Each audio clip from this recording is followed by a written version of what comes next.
She sent a text meant for her sister, but it reached a man worth $4 billion instead. And on Christmas Eve, she stood in his kitchen, crying over apple pie. Before we get into the story, kindly let us know where you're watching from, and if you enjoy this story, please like the video so other people just like you can find this video too. Now let's get into it. Here's what you need to understand. Ellie Morgan didn't want to meet anyone. She wanted to be left alone with her grief. Her mother had died. Christmas felt impossible. So she did what any of us would do. She texted her sister to cancel family dinner. Honest, raw, the kind of confession you only send to someone who knows all your broken parts. But the number was wrong, 1 digit off. And the man who received it? He hadn't spoken to another human being, really spoken, in 3 years. Not since his brother died and he vanished from the world. Therefore, when James Weston read those words from a stranger at 11 p.m. on a Tuesday, he did something he swore he'd never do again. He answered. Now, this isn't one of those stories where a poor girl meets a rich guy and he sweeps her off her feet with private jets and jewelry. This is about 2 people who were drowning. She was a small-town baker hiding behind Christmas orders, trying not to think about the empty chair at her family table. He was a recluse, living 15 minutes away in an estate no one knew existed, trying to outrun the guilt of a death he caused. They started texting, not flirting, not romance, just honesty. The kind you only give strangers because they can't hurt you with it later. But here's the thing about honesty. It builds something, even when you don't mean it to. They texted for 3 days without knowing each other's names. But on the 4th day, he showed up at her town's Christmas festival. She didn't recognize him. He bought gingerbread from her booth. Their fingers touched. He disappeared. And later that night, she found a note in her tip jar that made her blood run cold. Your gingerbread was perfect. Stranger, she had to know. Who was this man who could appear and vanish like smoke? Who left $100 tips and wrote like he understood the exact shape of her pain? So she agreed to meet him on a bridge at dusk. And when she drove home that night, she saw his face on a billboard. James Weston, tech billionaire, one of the most powerful men alive. The stranger she'd told everything to had told her nothing. This is the story of what happened next, of whether real connection can survive when one person has unimaginable wealth and the other just wants to survive Christmas, of a wrong number that became the right accident, of 2 people hiding from the holidays until they found each other in the dark, and of the choice Ellie made on Christmas Eve, standing in a billionaire's kitchen, holding her mother's pie recipe in her shaking hands. But here's the thing. YouTube's algorithm is brutal. If you don't subscribe right now, you might never see how this ends. And trust me, you're going to want to know what happens when she finds out his real secret, the one that changes everything. So hit that subscribe button, because this story, it doesn't go where you think, and the people who don't subscribe, they're the ones who'll be searching for this channel in 3 days, frustrated they can't find it. Don't be that person. Okay, let me take you back to where it started. December 18th, a bakery in Vermont. And a woman who thought she was sending a text to the one person who'd understand. She had no idea that message was about to reach someone who needed it even more than she needed to send it. 4 in the morning looks the same every day when you're trying to outrun grief. Ellie Morgan's alarm went off in the dark. She silenced it, rolled out of bed, pulled on the same flour-stained jeans she'd worn yesterday. Downstairs, the bakery waited. Ovens cold. Mixers silent. Recipe binder open to page 12, her mother's gingerbread. The page so worn you could barely read the measurements anymore.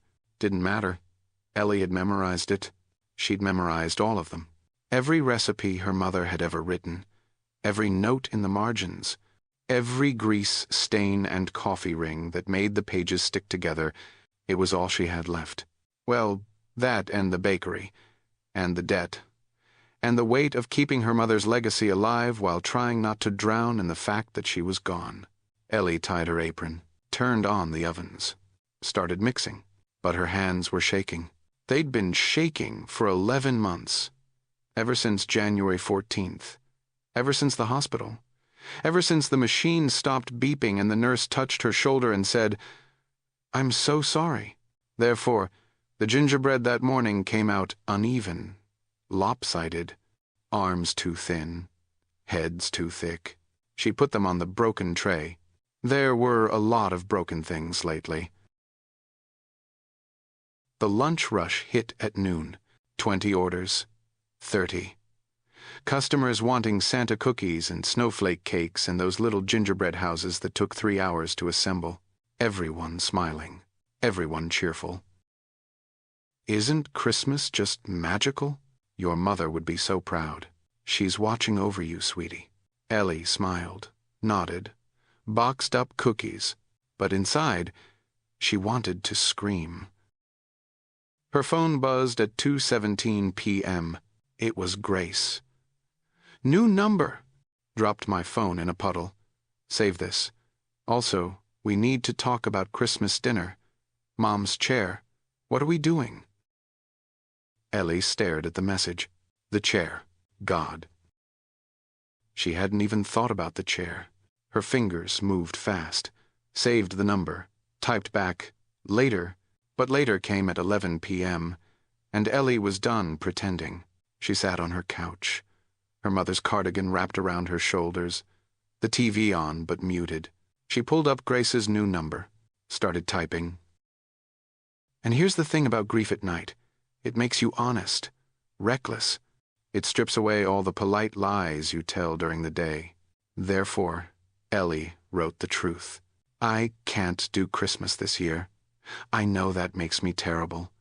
But every decoration, every carol, every single tradition just reminds me she's gone. I'm not ready to sit at that table and pretend I'm okay. I'm not okay. I don't know when I will be. Please don't hate me." She read it twice. Hit send. Felt the relief wash over her like a breaking fever. Then she turned off her phone and went to sleep. James Weston's phone lit up at 11:14 p.m. He was in his study, fireplace going, scotch untouched on the table beside him, staring at nothing. This was his routine now. Wake up, coffee. Avoid the East Wing because that's where Ethan used to stay when he visited. Work emails, the bare minimum. Lunch he didn't eat. More emails. Dinner alone in a kitchen built for 12. Then the study. The fire. The scotch he poured and never drank. Every night the same. 3 years of the same. His phone almost never rang anymore. He'd made sure of that. But this wasn't a call. It was a text. Unknown number. He should delete it. Spam. Or someone who'd somehow gotten his private number and wanted money for their startup, their charity, their brilliant idea. His thumb hovered over the delete button. But he read it first. I can't do Christmas this year. I know that makes me terrible. But every decoration, every carol, every single tradition just reminds me she's gone. I'm not ready to sit at that table and pretend I'm okay. I'm not okay. I don't know when I will be. Please don't hate me. James read it again. Then again. His chest tightened.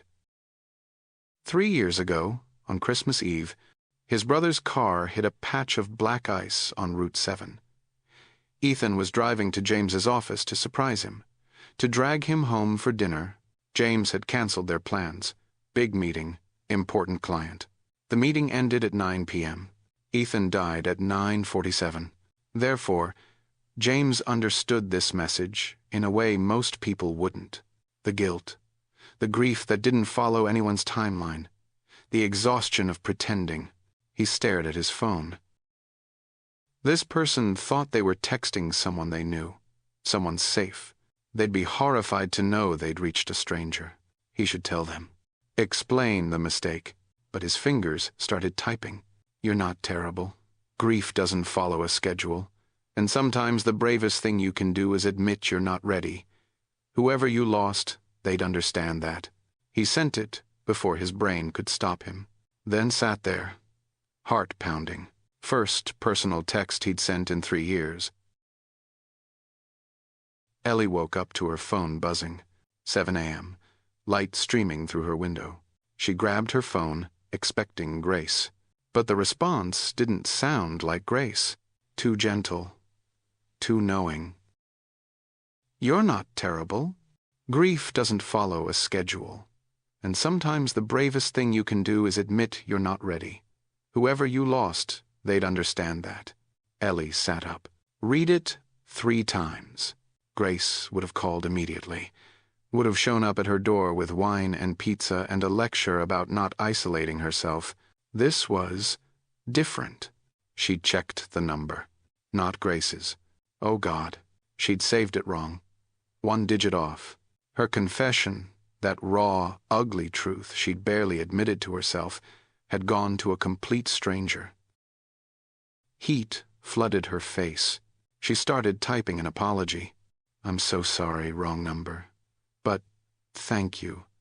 I think I needed to hear that from a stranger more than from someone who knows me. There, polite, grateful, ending the conversation. She hit send, waited.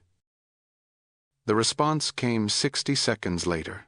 Don't apologize? Sometimes strangers are safer. Ellie stared at her phone. She should leave it there, thank him again, move on. But her fingers were already typing. How did you know? About grief not following a schedule? 3 dots appeared, disappeared, appeared again. Because I've been waiting 3 years for it to get easier. Still waiting. Ellie's breath caught. 3 years. Does it ever stop feeling like drowning? No, but you get better at holding your breath. She laughed. Actually laughed. First time in days. That's the most honest thing anyone said to me in months. Easier to be honest with strangers. No history, no expectations, just accidental confessions at midnight. Exactly. Ellie looked at the time. 7:23 a.m. She had to open the bakery in 37 minutes, but she kept texting. They texted for 3 days. Not constantly. They both had lives, or at least, the appearance of lives. But every morning, there was a message waiting, and every night, they stayed up too late, talking. Day 1, she told him about the bakery, how her mother had started it 30 years ago with a loan from her grandmother and a recipe box full of hope. He told her about his brother, Ethan, 26 when he died. Terrible taste in movies, worst taste in jokes. He once spent an entire Thanksgiving dinner doing celebrity impressions. All terrible. We were crying, laughing. My mom used to hum while she baked, off-key, drove me crazy. I'd give anything to hear it again. Isn't that the worst part? The little things you took for granted. Yes.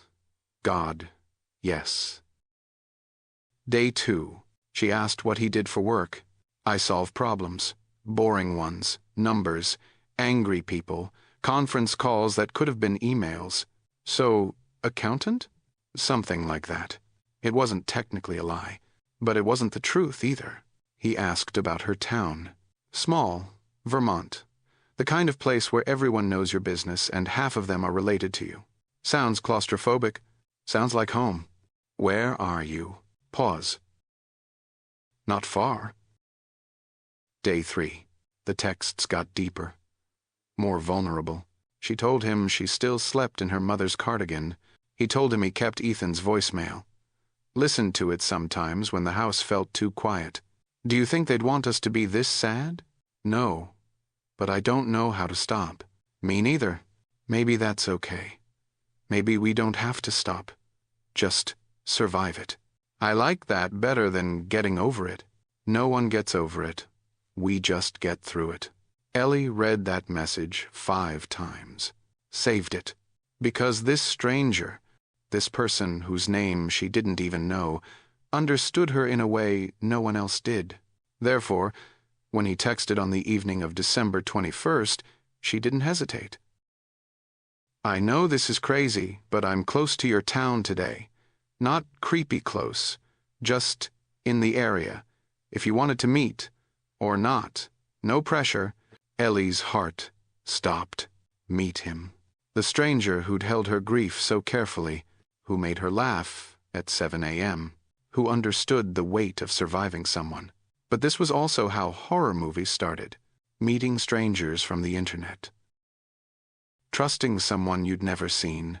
She should say no, but here's what she didn't know. The man on the other end of that text didn't live close to her town. He lived 15 minutes away, in an estate worth $30 million, and he was about to walk into her life in a way that would change everything. There's a winter festival in the town square today. I'll be at my bakery's booth, selling gingerbread to people who think Christmas is magical. If you're nearby, stop by. James read the message, sitting in his car. He'd driven into town on impulse, told himself he was just going for a drive. But he'd ended up here, parked 2 blocks from the square. He could see the lights from here, hear the music. The last time he'd been in a crowd was Ethan's funeral. Cameras everywhere, people shouting questions, his fist connecting with a photographer's jaw. Not his best moment. But this was different. This was a small town in Vermont. No one knew him here. No one would recognize him with the beard he'd grown, the weight he'd lost.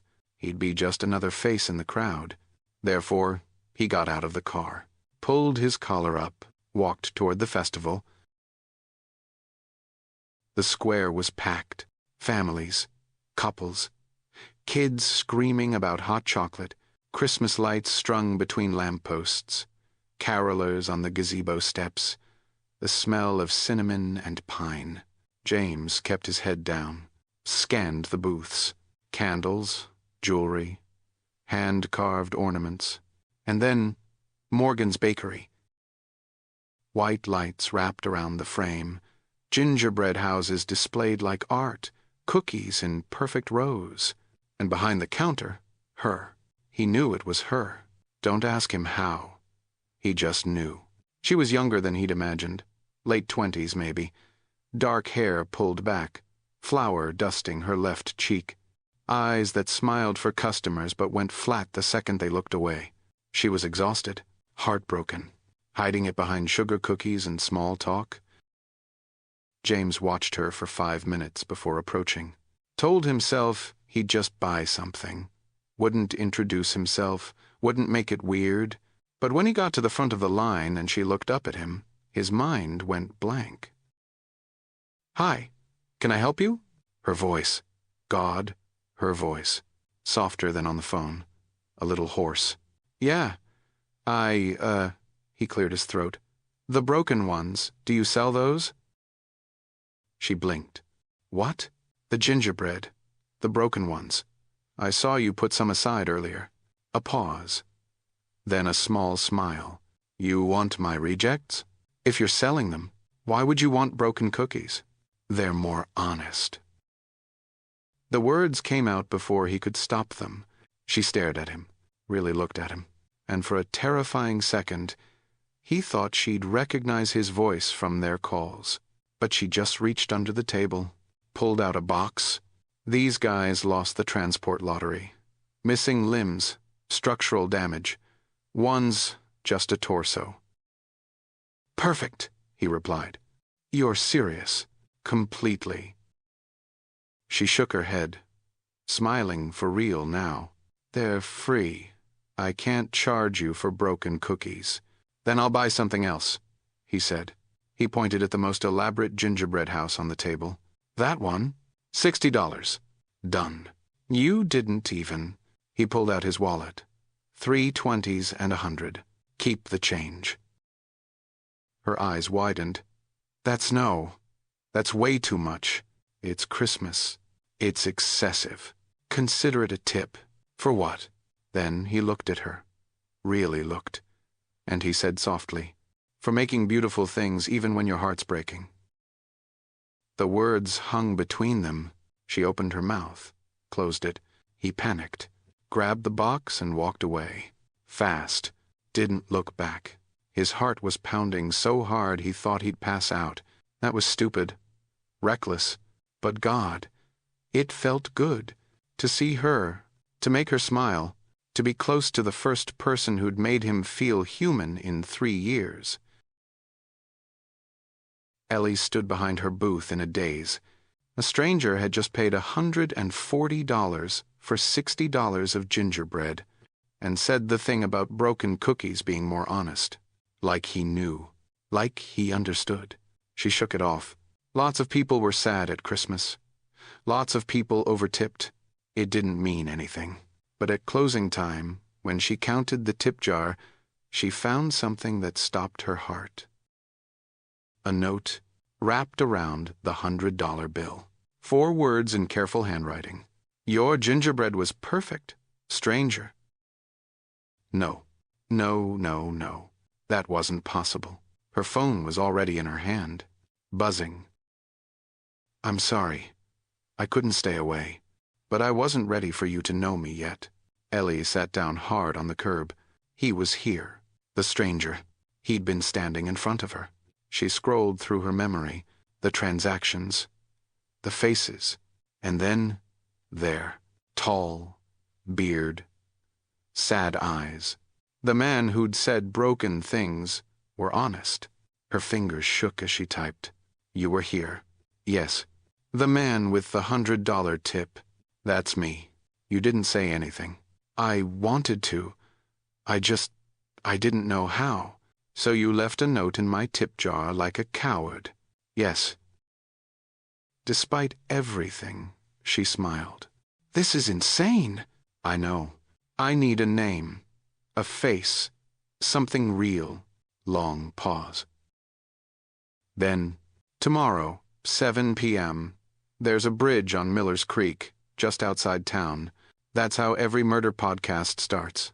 She typed, laughing. "Bring pepper spray. I'll bring honesty." Ellie stared at her phone. This was crazy. Meeting a stranger at a bridge in the dark. But this stranger had spent 3 days holding her grief, had shown up at her booth just to see her, had called her gingerbread perfect. "Okay, tomorrow, 7 p.m. Thank you." "Don't thank me yet. I might actually pepper spray you. I'll risk it." But what Ellie didn't know, what she couldn't know, was that stranger wasn't just some guy with a sad past and a generous tip. He was James Weston. Net worth, $4.2 billion. One of the most powerful men in the world. And tomorrow, when she found out, everything would fall apart. Ellie told Maya everything. Maya, who'd been her best friend since sophomore year, who'd held her at the funeral, who'd slept on her couch for 2 weeks after her mom died to make sure she ate. They sat in Ellie's apartment at noon. Coffee cold, anxiety hot. "Let me understand this," Maya said slowly. "You're meeting an anonymous man at a remote bridge at night. When you say it like that, it sounds like a terrible idea? Because it is. He's not dangerous. You don't know that. I know he understands grief. I know he's been kind. I know you know nothing, Ellie. That's the problem." Ellie slumped back. "He makes me feel less alone." Maya's expression softened. "I know. But feeling less alone isn't worth ending up on Dateline. So what do I do? You go, but I track your location. You text me every 30 minutes. And if anything feels off, anything, you leave. Deal." Maya pulled her into a hug. "Also, wear the red coat. The one that says I'm put together even though I'm falling apart." Ellie laughed into her shoulder. "I love you. I know. Now go get ready to meet your mystery man." Miller's Creek Bridge was exactly as he'd described. Old wood, frozen water below, Pine trees on both sides. And fairy lights? Hundreds of them strung along the railings. Tiny stars against the dark. Ellie parked and sat there for a minute. This was it. 3 days of texts. 1 accidental confession. And now, answers. She got out, walked slowly toward the bridge. He was already there, standing at the center. Hands in pockets, same coat from yesterday. He turned when he heard her footsteps, and even in the low light, she could see everything on his face. Fear, hope, vulnerability. He looked like she felt. "Hi," he said, deep voice, gentle. "Hi." 10 feet between them. "You came," he said. "You hung fairy lights. I wanted you to feel safe. Do you feel safe?" Terrified, actually. She laughed. So did he. And the tension cracked. "I'm James." "Ellie." He smiled. "Ellie, it fits. How would you know?" "You saw me for 30 seconds. I saw enough." She moved closer. 5 feet now. "Why didn't you just tell me yesterday? At the booth? Because the second I did, this would become real." "And now?" "Now I'm tired of hiding." Ellie studied his face. Handsome in a worn-down way, like he hadn't slept well in years. Dark eyes, sharp jaw, expensive coat he wore like armor. "You said you were complicated." "I am." "How complicated?" "Very." "That's not an answer." "I know." She should push, demand his last name, Google him. But something stopped her. The way he looked at her. Like she was the only real thing in his world. The fairy lights he'd hung. The 3 days of texts that had made her feel seen. "Okay," she said. "You get tonight." No last names. No explanations. Just this. Relief washed over him. "Thank you." They walked, talked for 2 hours. He asked about her mother. She told him about the recipes, the way her mom hummed while baking, how Ellie still couldn't bring herself to change anything in the bakery. She asked about his brother. He told her about Ethan's terrible jokes, his worst taste in romantic comedies, the voicemail James played when the house got too quiet. They talked about survivor's guilt, about how grief makes you feel like you're betraying the dead by living, about Christmas being a spotlight on everything you've lost. At 9:15, her phone buzzed. Maya. Status check. Still alive, still talking. He's nice. Maya. Nice is what they all say before the murder. Ellie smiled. James noticed. Protective friend? The best kind. Good. You should have people looking out for you. Don't you? His smile faded. Not anymore. There was a story there. But Ellie didn't push. At 9:30, she said, "I should go." "I know." But neither moved. "Can I see you again?" he asked. "I don't even know your last name." "Does that matter?" "Doesn't it?" He was quiet for a long moment. "What if knowing my last name changes everything? Then I'd say you're either a criminal or famous." She was joking, but he didn't laugh, and Ellie's stomach dropped. "James." "I'm not famous anymore. I used to be. I stepped away. But if you Google me, you'll find things. Articles, photos, a version of me that doesn't exist." "What kind of things?" "The kind that make people see me differently." Her mind raced. "Actor? Musician? I won't Google you." "You should." "I don't want to." "Why?" "Because I like this. I like that you're just James, who hangs fairy lights and understands grief." He looked at her like she'd just given him the world. "Okay. Okay." She walked to her car. He stayed on the bridge. And as she drove away, headlights cutting through the dark, she passed something she'd driven by 1,000 times. A billboard. Faded. 3 years old, at least. But the face on it made her slam on the brakes. Him. James. Younger. Clean-shaven. In a suit that probably cost more than her car.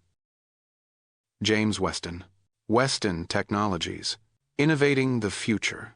And below that, net worth, $4.2 billion. Ellie's hands went numb. $4 billion. With a B, the stranger she'd been texting, the man who'd hung fairy lights, was a billionaire, and he'd lied. Okay, stop. If you're still here, if you're this invested, you need to subscribe.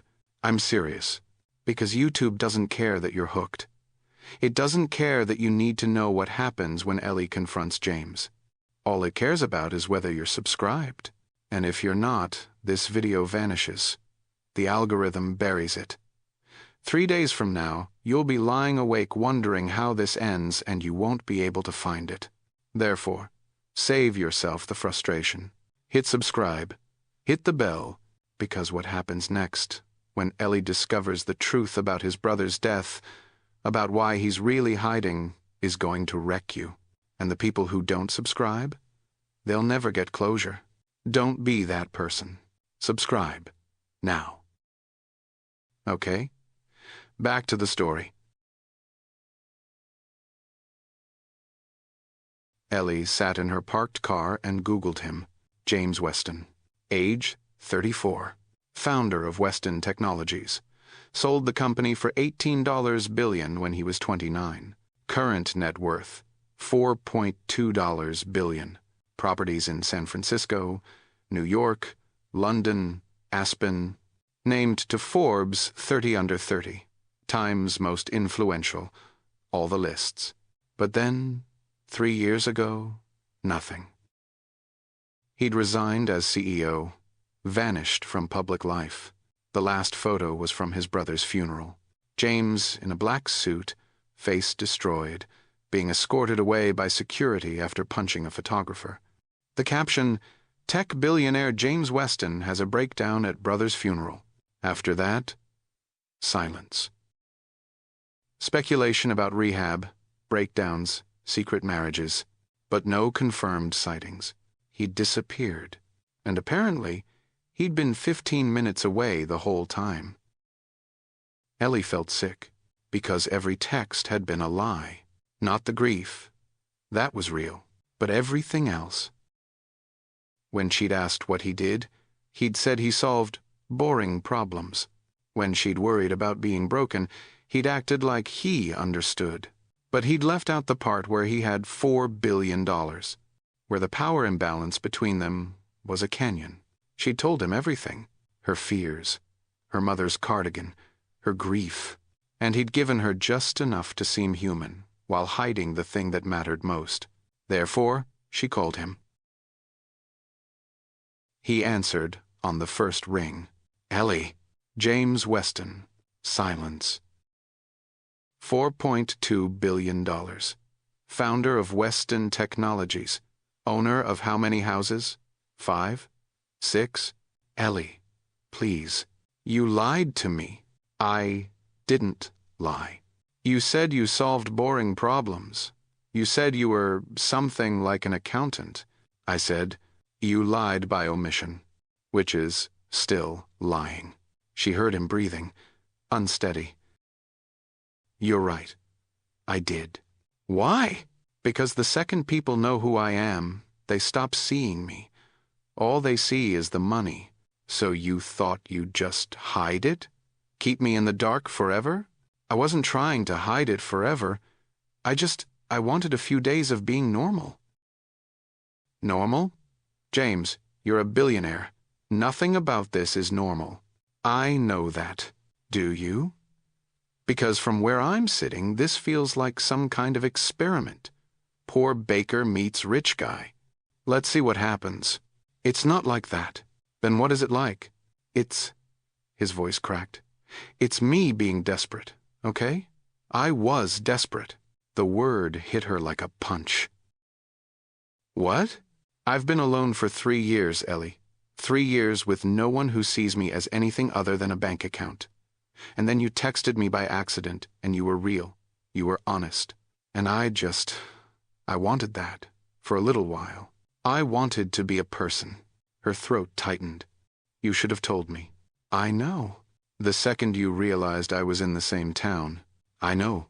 Instead, you let me think we were equals, two people who got each other. But we're not equal. You're a billionaire. I run a bakery. You have houses all over the world. I live above my shop. Money doesn't make me less lonely. It doesn't make me less broken. Don't what? Don't use your grief to manipulate me. I'm not. God, Ellie, I'm not manipulating you. I'm telling you the truth. Finally. The truth is, you're a stranger with billions who hung fairy lights to impress a woman he'd been lying to. The truth is, I hung those lights because I wanted you to feel safe. Because I knew you were taking a huge risk, and I wanted you to know I cared. You don't even know me. I know you sleep in your mother's cardigan. I know you make broken gingerbread because it feels more honest. I know you're terrified of Christmas dinner. I know... Stop, Ellie. I need time. This is too much. Okay. Take all the time you need. I don't know if time will fix this. I know. But I'll wait anyway. She hung up, sat in her car while the world blurred, and wondered how the person who'd made her feel most seen had also made her feel most fooled. She didn't text him that night, or the next morning. December 23rd passed in silence. Ellie worked, filled orders, smiled at customers who said things like "almost Christmas" with genuine joy. But her mind was on a bridge with fairy lights, on a man who'd lied about his name but not about his loneliness. Maya came by at closing. Wine, takeout, best friend solidarity. So, billionaire, did not see that coming. Me neither. They sat in the bakery kitchen, surrounded by sugar and cinnamon and the smell of Ellie's childhood. Are you going to talk to him? Maya asked. I don't know. Do you want to? I don't know that either. Maya poured more wine. Okay. Real question. Before you knew about the money, how did he make you feel? Ellie didn't have to think. Seen. Like someone finally got it. And now? Confused. Angry. But also what? Also, I keep thinking about the fact that he didn't have to answer my text. He didn't have to show up at the festival. He didn't have to hang those lights. But he did.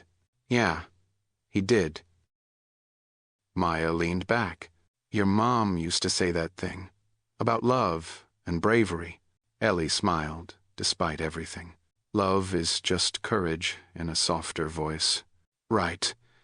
Every relationship is a risk. The only failure is not trying. He lied, Maya. He omitted. Different thing. He said that too. Doesn't make it less true. Ellie stared at her wine. What if I'm just a project? Another charity case? What if you're not?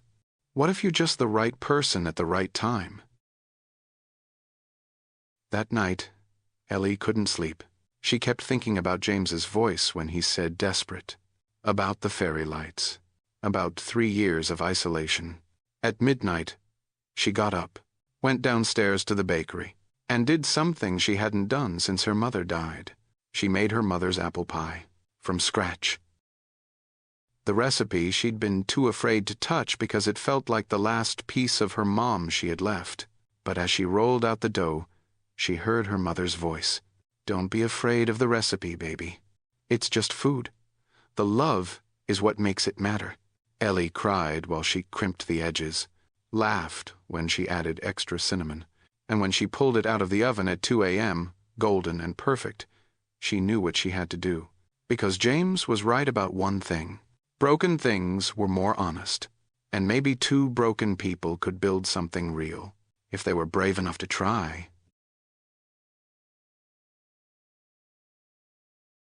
Christmas Eve morning, Ellie texted him. Are you still in town? 3 dots appeared immediately. Yes. Can I come over? Longer pause. Are you sure? No, but I'm doing it anyway. Send me the address. The address came through, but she didn't need GPS. She'd already looked it up. The drive was 15 minutes through town, past the square where they'd met without knowing, up into the hills where the houses got bigger and farther apart. Then gates. Iron, tall, intimidating. They opened before she could second guess. The driveway wound through pine trees, snow-covered and silent, and at the end, not a house, an estate. Stone and glass and more space than any human needed. Ellie almost turned around, but the front door opened, and there he was, James Weston. Billionaire, recluse, stranger, in a worn sweater and jeans, looking more terrified than she'd ever seen him. She got out, held up the pie. "This is my mother's recipe. I haven't made it since she died. But you felt like someone who'd understand why that matters." His eyes went bright. "I do." His kitchen was enormous. Professional-grade everything. Marble counters. Space for a cooking show, but clearly unused. They sat at the island, ate pie straight from the dish with 2 forks. It was perfect. "My mom always said you can never have too much cinnamon," Ellie said. "She was right," James responded. Then silence for a moment. Then James set down his fork. "I'm sorry for not telling you sooner. I should have." "Yeah, you should have," Ellie responded. "I was afraid you'd look at me differently." "I do look at you differently. How could I not?" "I know." Ellie took a breath. "But I've been thinking about what you said, about being desperate. And I get it. I've been doing the same thing, hiding behind the bakery, pretending I'm fine, avoiding anything that makes me feel." She looked at him. "You made me feel something, James. Before I knew your name, maybe especially before. So where does that leave us?" "I don't know. This is complicated. I warned you I was complicated." She almost smiled. "You weren't kidding." He reached across the counter, stopped just short of her hand. "Can I tell you something? The real reason I answered your text." "Okay," said Ellie. It was Christmas. 3 years to the day my brother died, and I was sitting in this house thinking about all the ways I'd failed him. His voice shook. Then your message came, this raw confession from someone who got it, and I thought, maybe this is the universe telling me to hold on. One more day. Tears filled Ellie's eyes. "You saved me, Ellie. That wrong number saved my life." She reached across, took his hand.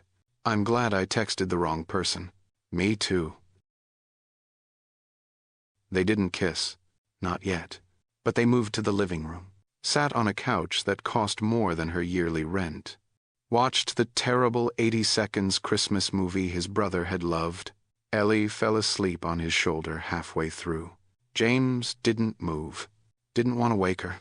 At midnight, snow started falling outside the floor-to-ceiling windows, and James Weston, who'd spent 3 years convinced he'd never feel anything again, felt something crack open in his chest. Not quite hope, but close. Ellie woke up around 12:30, blinked, realized where she was.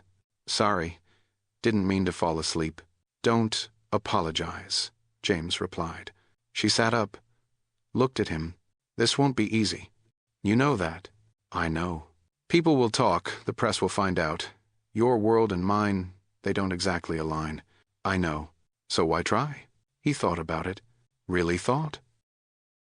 "Because you're the first person in 3 years who made me want to, and I don't want to spend the rest of my life wondering what would have happened if I'd been brave enough to risk it." Ellie smiled. "My mom used to say love is just courage," in a softer voice. She sounds like she was smart. She was. I wish you could have met her. Me too. They sat in comfortable silence. Then Ellie said, "Merry Christmas, James." "Merry Christmas, Ellie." And for the first time in 3 years, for both of them, it felt true. "Okay, real talk. You've been here for almost an hour. You're invested, You care about Ellie and James. And you still haven't subscribed? Here's what happens if you don't. You forget this channel exists. The algorithm buries it.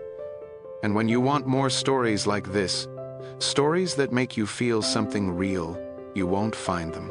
So, just do it. Hit subscribe. Takes 2 seconds. And drop a comment. Would you have forgiven him? Would you have driven to that estate on Christmas Eve? Or walked away? Tell me. Because those comments, they keep this channel alive. So subscribe, comment, be part of this. 6 months later, Morgan's Bakery got a new sign, hand-painted, gorgeous. Still said Morgan's Bakery in her mother's original script, but underneath, where broken things are welcome.